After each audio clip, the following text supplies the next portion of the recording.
Just want to say thank you all for joining me here. You could have been anywhere in the 3D experience world, but you're here with me. I appreciate it. Still a quote from Jay-Z. I'm not going to go any further into the song, but thank you. Thank you all for coming. How many of you actually use DraftSight? Cool. That's good. How many new people to DraftSight? Nice. Nice little group here. So what I'm going to do today is just kind of go through doing a live session of a workflow that I've kind of used in the past a little bit, but in no way is like, oh, this is the standard way that you should be doing stuff like that. I just kind of put together this whole presentation so that you can kind of take some ideas from it and maybe use it in your own workflow. That's at least my hope. I've got a bunch of stuff to show you all. I'm going to try to squeeze in as much as I can, but if I don't make it all the way to the end, no worries about anything. I'm going to be doing webinars, I do YouTube videos, all that kind of stuff to help you all out. All right? So, just a quick about me. So my name's Kevin Land. I'm a global DraftSight industry process expert, senior specialist, or just call me a CAD guy. That's basically what I am. That's what I am. I have 25 plus years of knowledge. If I know I look like I just got out of college, but no, I've actually been in there for a while. I'm actually closing on the gap for 30 years pretty soon. I've had a variety of business usage. I've used AutoCAD, electrical, MicroStation, SolidWorks, Revit. I've pretty much used and touched all different types of software. I am a certified AutoCAD instructor. Probably not anymore now that I'm over at the DraftSight team. So when they do the DraftSight certified instructor out, hopefully we'll be the first one to do it. And I've worked in a variety of fields. I've done electrical design, where I kind of started doing hospital redesigns. I switched over to substations, power plants, substation, wind farms. And most recently, I was at Walt Disney World as a senior designer. This is me signing the last beam to get actually placed in for the Big Thunder Mountain ride. So I have my name on there. That's my claim to saying, like, yay, I got my name on one of the beams. All right, woohoo! But yes, I've been around. I've been doing a variety of stuff. Oh, sorry. I forgot about the mic. I should have had the other mic ready. No, it's okay. I'm going to pull over here from here on out. Thank you very much. All right, so just kind of going over today what we're going to be going over. I'm going to show you how to take outside vendor type drawings and bring them into DraftSight. That's something that I would always do, where it's like, okay, I need a couple more, customs, blocks and such. So I'm going to show you how to kind of bring that in, clean it up really quickly. Then I'm also going to go over something that's maybe a little bit controversial, using layers within blocks, but not just putting everything on layer 0. I know everybody loves to be like, this is layer 0, it's a big fight and such, but I'm going to show you the reason why maybe you can do something a little bit different. Again, I'm not saying like this is what you should be doing it, but just kind of giving you some examples of other stuff. Show you some dynamic blocks, how to put those things that we just grabbed online, create some dynamic blocks, layer freeze, viewport freeze, not just the layer freeze. There is a difference. Like, some people don't know, like, oh, I can actually go into my viewports and turn stuff on and off as well and not turn stuff off in model space. Show you do that. Another thing that not a lot of people use is their layer filters and layer states and what's the difference between them. I'll show you how to use those. And then we'll be able to pull out some block information from the attributes and create a bill of materials. All right. So one of the first things I'm just going to show you is the Smart Select tool. This is something that I use a lot, and it's kind of hidden away. You can customize it. If you go into your right-click menu, you can go into your options and go in and customize it within there. But if you're ever looking for it, it's basically right within your properties, up in the top right up there. The nice thing about that tool is if you're ever looking for just blocks that are just like, I don't know where this block is located, you can filter down and find it by using this little filter search. Same thing for layers, same thing for any kind of lines, anything that's like text, all that kind of stuff you can use here. So if you're like, I don't think all the texts are maybe the correct size, you can filter out and say that you want to find the ones that are like maybe 1/8 inch high, or maybe find the ones that don't equal 1/8 inch high. You can do that as well. So it's a nice quick tool to use for that. So I'm going to pop on over into DraftSight and show you what we'll be working on.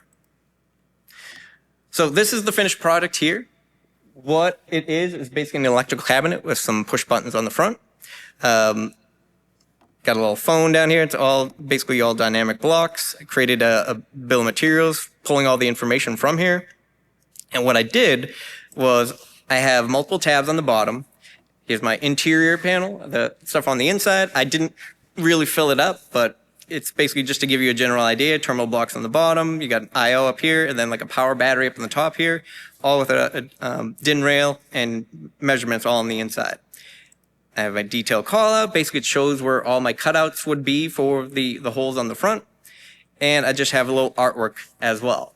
The interesting thing is not all of this is all separated out. It's all basically contained all in one area. The way I did this was what I was saying before, was not putting everything on layer 0, but actually using layers correctly within the actual blocks themselves. So first things first, let me show you, say there is this panel back here. Let me pull up the website for it. I forgot to grab that guy. Oh, here's all my notes.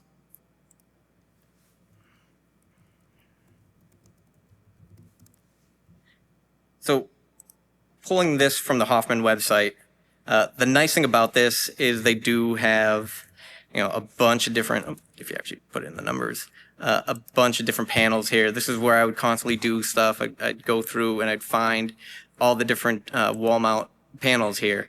Cool thing about their website is they kind of separate it all out here for what you're trying to pull down.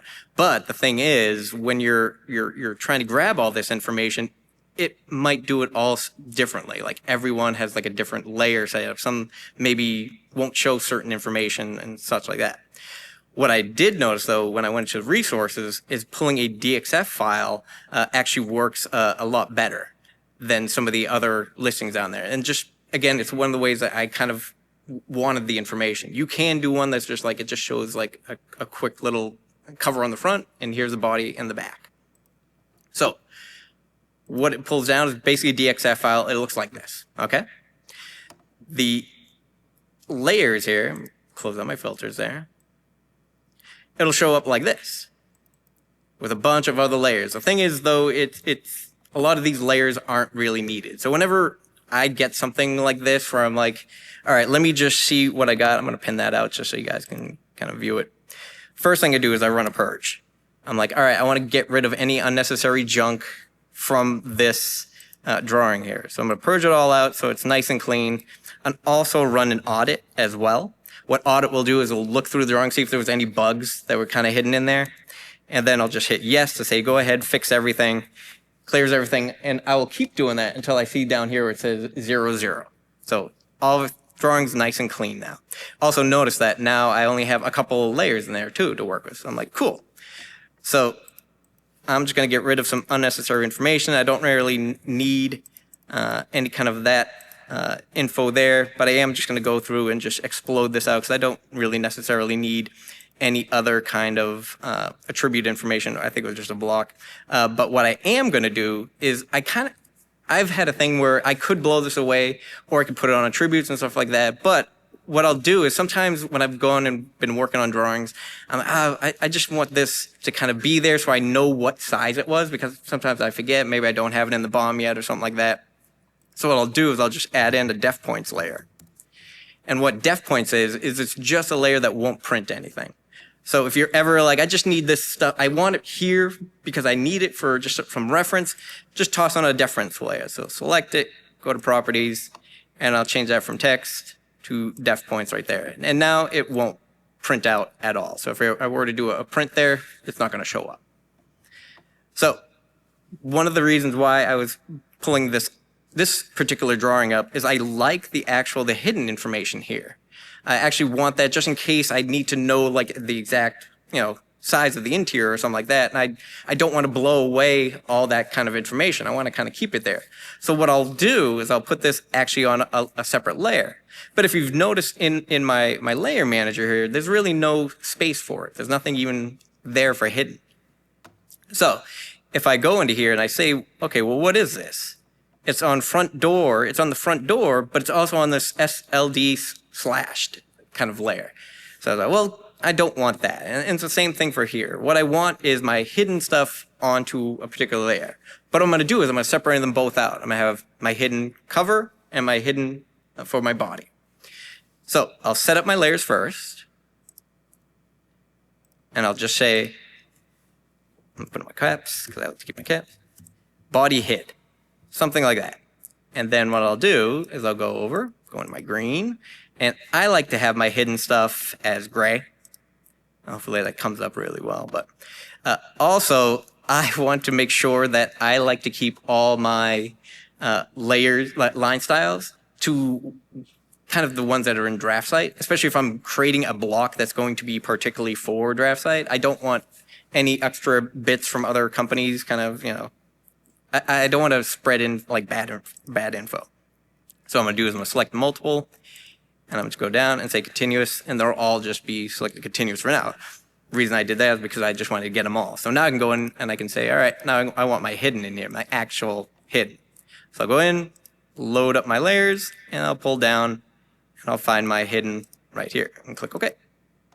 And then just make sure to select it one more time. It doesn't add it in. You have to basically, that just adds it to the list that you want in the drawing. So I'll click on hidden. So once I have it there, I got that all set up. I'm just going to do the same thing for front door, but I'm just going to make sure that my body hidden is currently selected. So when I go like that, it'll copy down all that other information for me. So all I got to do is just change the name. So I'll do front door hid like that. So now I have the layers set in there first. So now what I'm going to do is I'm going to use that tool that I just showed you, which is located right up here, the Smart Select tool. Oh, Smart Select tool, down right there. So when you click on Smart Select, the way that works is it asks you from top to bottom what you want to do. I'm going to apply my search to the entire drawing, and then what I want to do is select multiple entities. And you can drop down this selection too. And what that will do is will show just the stuff that's in that drawing. It doesn't give you a whole list of like everything. It'll just be like, here's the stuff that I see in the drawing right now. But I'm going to select multiple things because I want lines, I want arcs, I want circles, all that kind of stuff, all selected.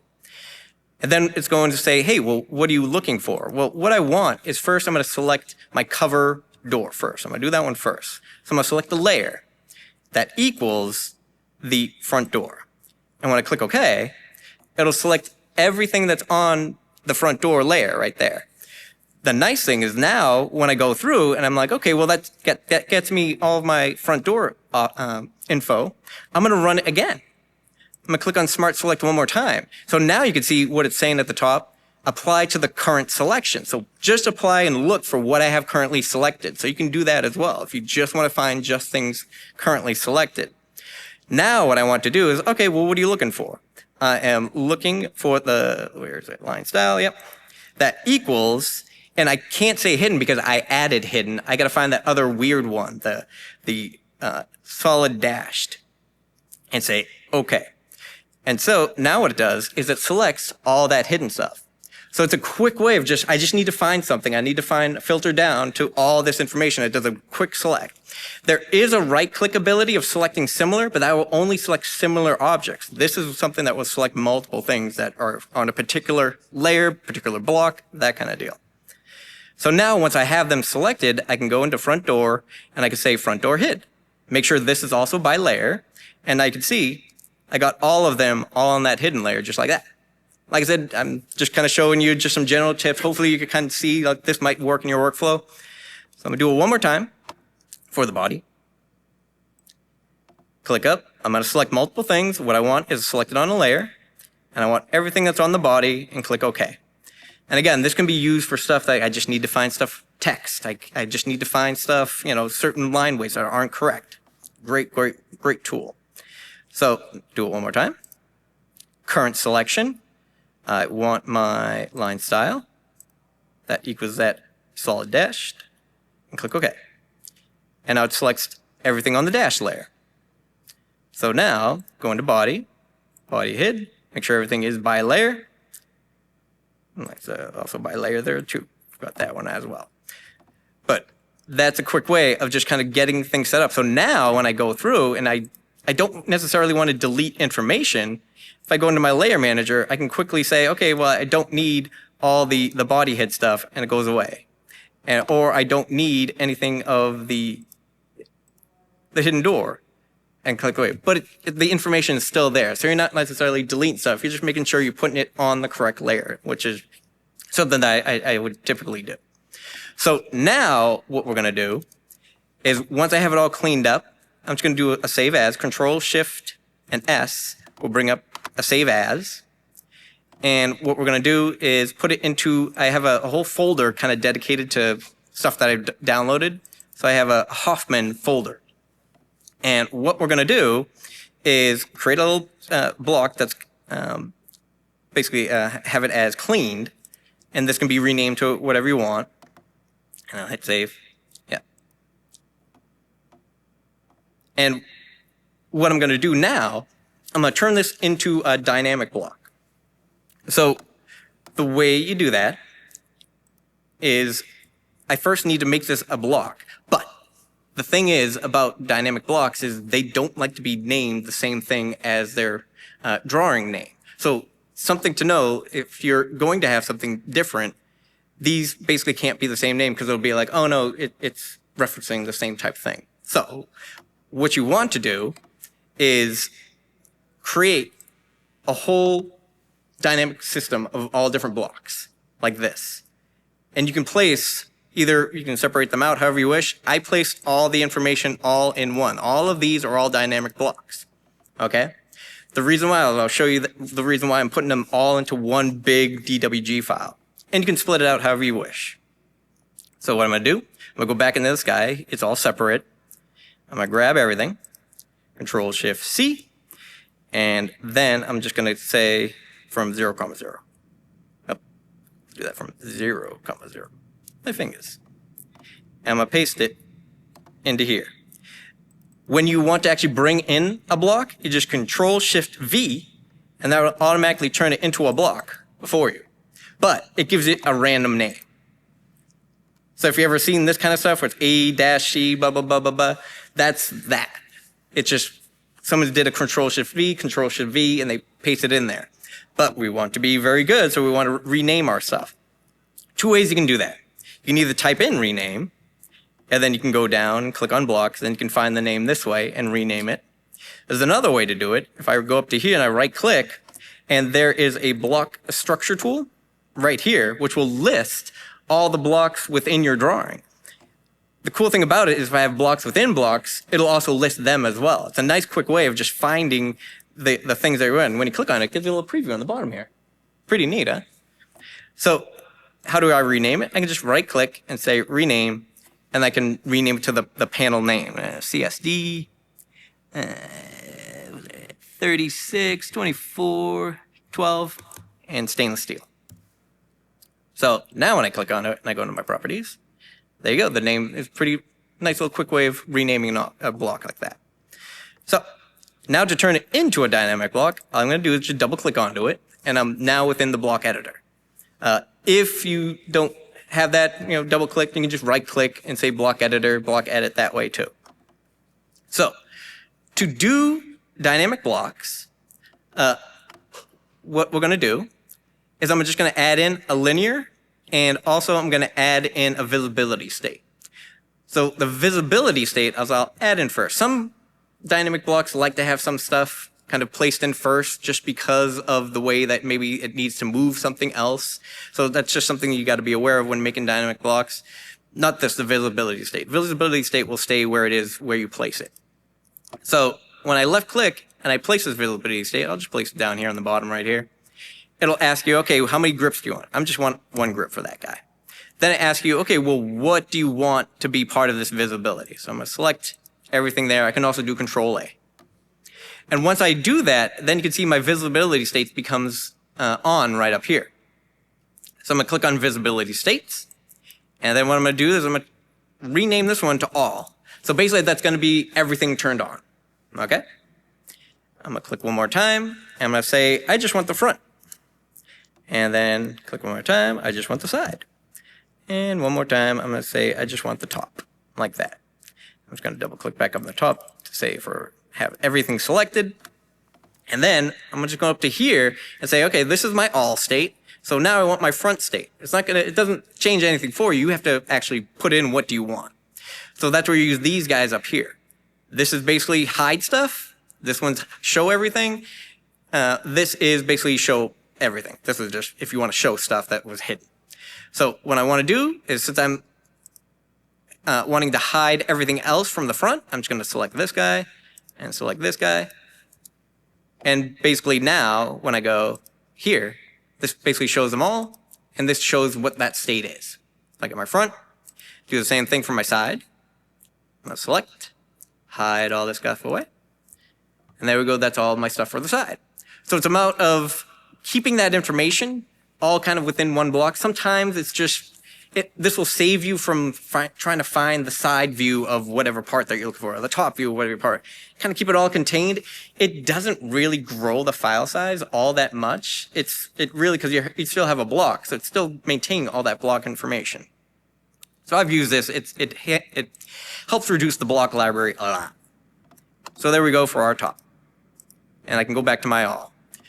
Now what I'll do is I'll add in the linear state. So the reason why I'm adding linear, I just maybe want to get stuff moving off to the side, maybe move stuff out of the way for the top. Okay? So the way that I kind of place my linear is what I'm going to do is turn on corner here and here. I'll place my corner here. You can place it wherever you want.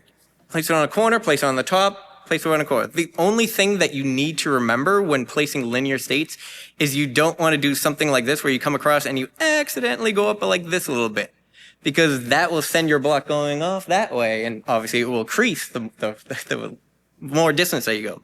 So usually when I place my one corner point, I'll right click and shift right click to bring up my eSnap override, and I'll go to perpendicular, and I'll use my perpendicular step to make sure that I'm going directly perpendicular from where I just clicked. I'll left click to place it, and I can either add 2 grip points, or I can go left or right, but say I just want to go one way rather than going both ways, I'll just say 1 grip point for now. And I'll place that 1 grip point on that side. So now I'm going to do the same thing again, go to linear. I'm going to do the same thing for the top. I can either choose it from up here, or I'll just choose it from the bottom down here. And then I'll go all the way up to the top. And then shift right click, perpendicular, and place that one right there. Same thing, how many grips do you want? I just want one way. I just want it to go away from the central kind of front-facing block. So once I place them, it doesn't necessarily like say, okay, that's it, and you're all good to go. You actually have to add an action to that grip point, to those elements. So once I do that, now I can go and I can select my move activity. And the way that this works is okay, well, what do you want to select? Because you have a variety of stuff in here, a bunch of different things that you can select, polar, linear. So I'm going to select this one here first, and it says, all right, well, if I had multiple grips, you can see this little square, little target that shines up. That's the one that I want for it to activate. I'll select on that, and then select everything and say A-OK. Once you see this little icon, then that guy is good. If you see this one right here, then that one still doesn't have anything to it. So you have to do the same thing for this one as well. So I'm going to click on Move, click up here, make sure to get it, select, and then what do you want to move? And hit OK. So now I have both my icons showing up. Everything's good. You can test these blocks before you go out and send them off into actual live action. So I'm going to left click on here, and this is basically a little test environment. Yep, I got my move, and here's my drop down. I can go to front, I can go to my side, and I can go to my top. So everything works the way that I want. And close. And there we go.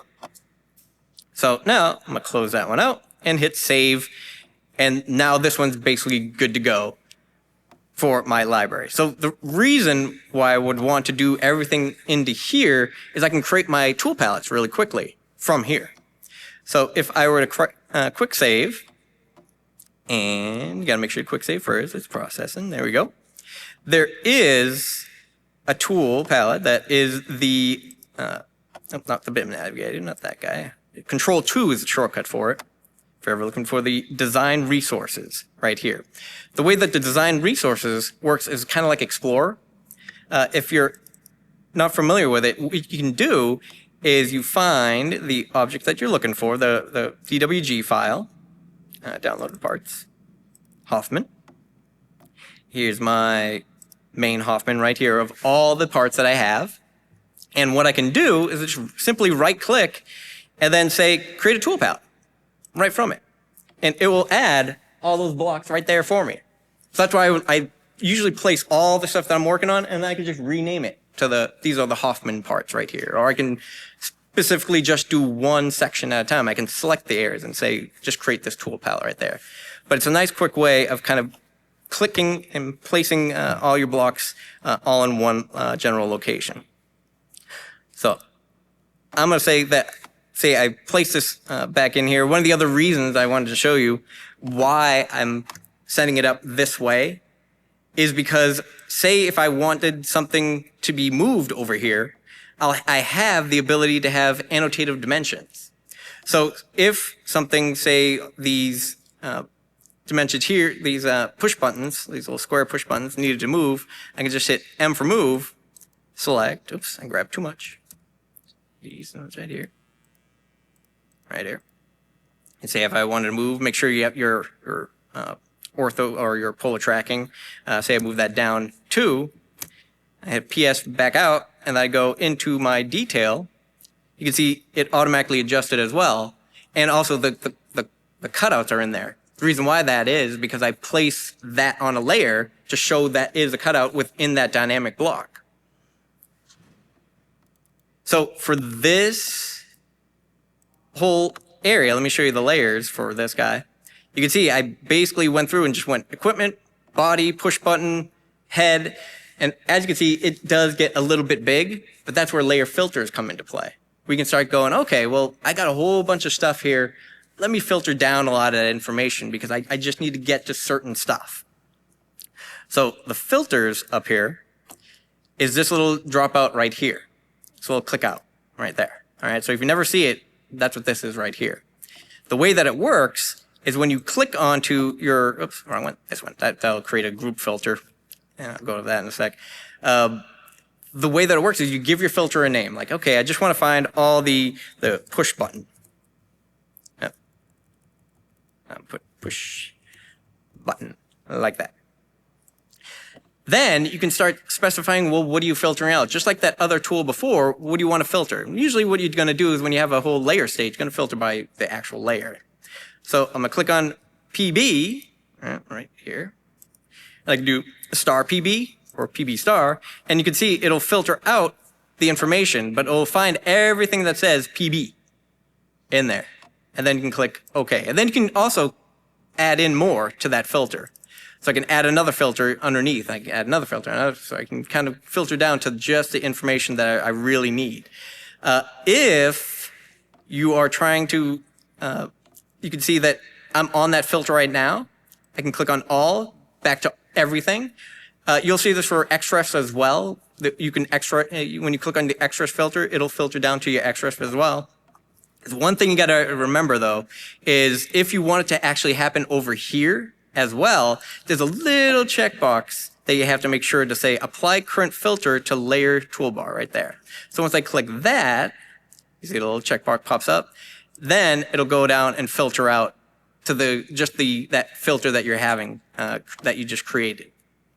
Very, very quick way of being able to segment down and find the layers that you're looking for. So let me just show you This is one of those push buttons. It is a dynamic block that I already created. This is what I was talking about right here. So if I go into my BE, it's the same type stuff, but I just added some attributes to it, manufacturing, part, description. I also add in the availability state and just a little reference. So if you wanted to add a reference to them as well, you can add that as well. The difference between these aren't showing up, is that this one will actually show up on the drawing, and this one is actually just all attributes that are all hidden away. So I have these ones hidden as just information. And that's something that a lot of people don't necessarily realize in DraftSight and 2D CAD, is that it is BIM. You just got to add the information in there, or you just pull that information because it's building information modeling. Just make sure that you have that information there, and you don't necessarily have to have it shown. Just put them in as hidden and be like, cool, now I have all that information that I can pull out into my bill of materials. Okay? So same thing I did for this one. I just put in my layers. I just put this as the, oops, that's one right here. Oh, I got to go to my property, sorry. There we go. This is my equipment body, and I made this one as the equipment head. Again, you can put your layers however you wish. I just put this on here just mostly for example. The only important thing I wanted to make sure was this one right here, which is the cutout for that push button. I added it in there rather than have it as a whole separate thing. I added it into the block, but I put it on a layer, equipment callout, so that I can quickly grab that and filter down to it. Also, it's important for when I show you next is for the layers and how I kind of filter down what I need for in my layers as well. So, same type thing. I did all that information. So, I'm gonna go back to my panel start here. What I'm gonna do is I'm gonna click on the little plus down here and add in a new sheet that just has a layer. Or you can see that my title block didn't show up. If you're like, hey, what? I don't want to reinsert the title block and stuff like that. There's two ways you can do it. So you can either right click and say new from template. So go find your template file that way. Or you just go in and you find one that's already built and you just right click and you say move or copy. And I'm going to move that to the end and I say copy sheet like that. Oh, my battery's on low. I got to grab my battery thing. Thought I could last. Otherwise, this would be a really quick presentation.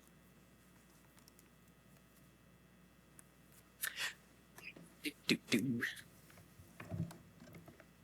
didn't want to plug this in too because I have no room for my mouse as well. There we go. So it's getting a little tight. There we go. Now I have no room for my mouse.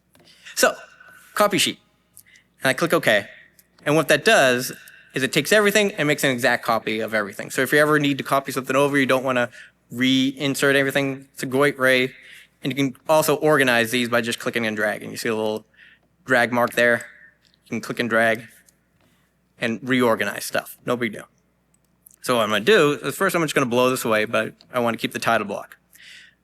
I'm going to place this. Oh, see my filters are on there. This is where I can say I wanted to add in that VP layer to my filter. I can add in other stuff in there. I'm just going back to my all. I'll turn this off for now.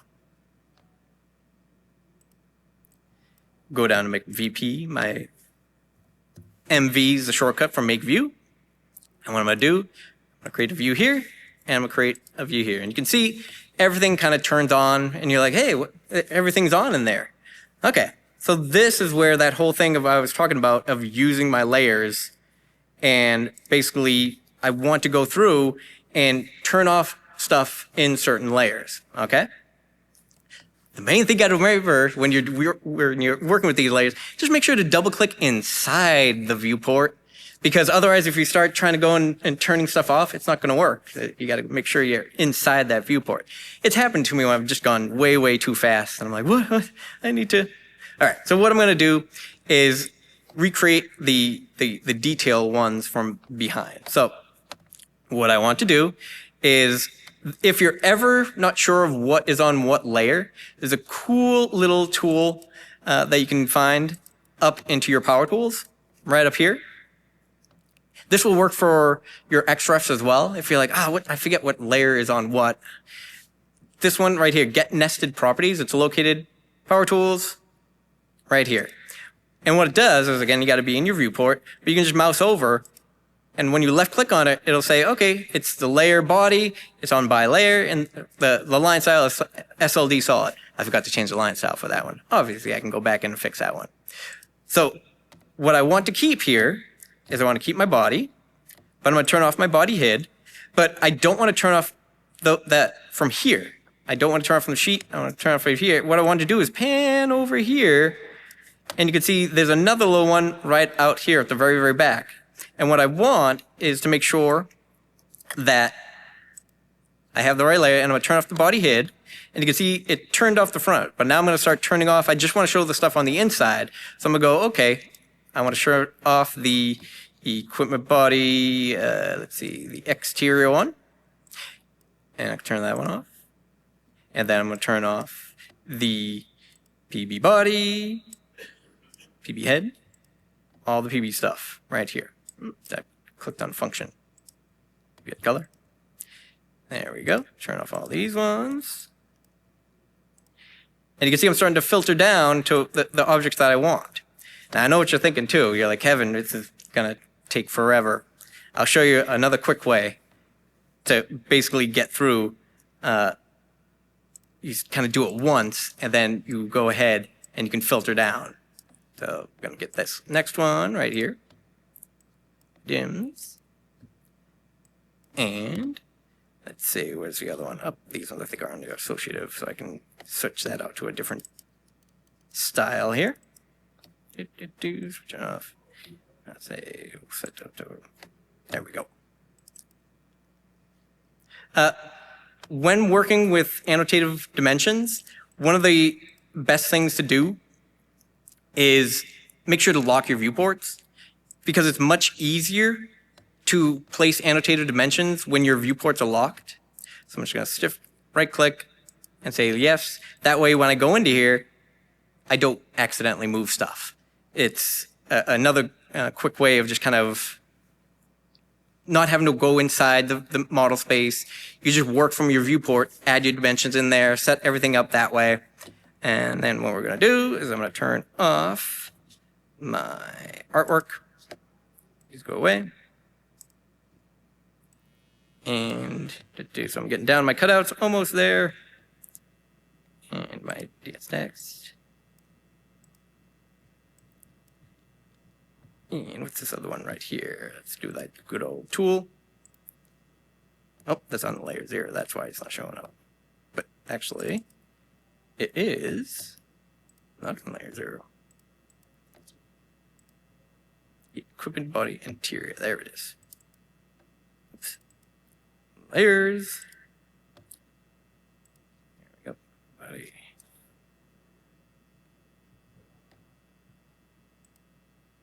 On the interior one, but there we go. All right. So again, you saw how everything that was, a little bit of a time. But do I want to do the same thing over here? No, that's where layer states come in. So this is one of those things that not a lot of people know about when they're working with your layers. Once you set up your layers in one location, you can copy that information to other viewports as well. Rather than go through that whole long process I just showed you. Oh, crap, this one, this one, this one. Once you do it once, make sure to actually run it again. The way that it works is you double-click inside the viewport that you want to kind of capture that state right there. Then you're going to go up to the top up here. Where's my layer states? I got layer preview. There it is right there. Layer states. When I click on layer states, you can see I have a couple other states already in there. I'm going to create a new one. So I'm going to say add. And I'm going to give it a name. So this is going to be, let's say, detail interior. Just something a little bit different. Also, different weird caps. I'm going to click OK. And then I'm going to say close. So that creates the state. So now, when I go to here, and I double click into this viewport, and I run that layer states, again, all I have to do, and I'm going to pull this over a little bit, I'm going to say detail interior, and it turns stuff off automatically for you. It's a nice, quick way of going, this is perfect. This viewport is exactly what I want. Let me just copy that information, but not going through all your layers like that. Just use your layer states. You can pull that information over. The other cool thing about layer states is you can see you have the ability to do an export as well. So if you have other drawings that have that particular thing, you can go, oh, I need to export that and import it into another drawing. Very, very handy way, quick way of getting stuff without having to go, layers, this one off, this one off, this one off. Okay? All right.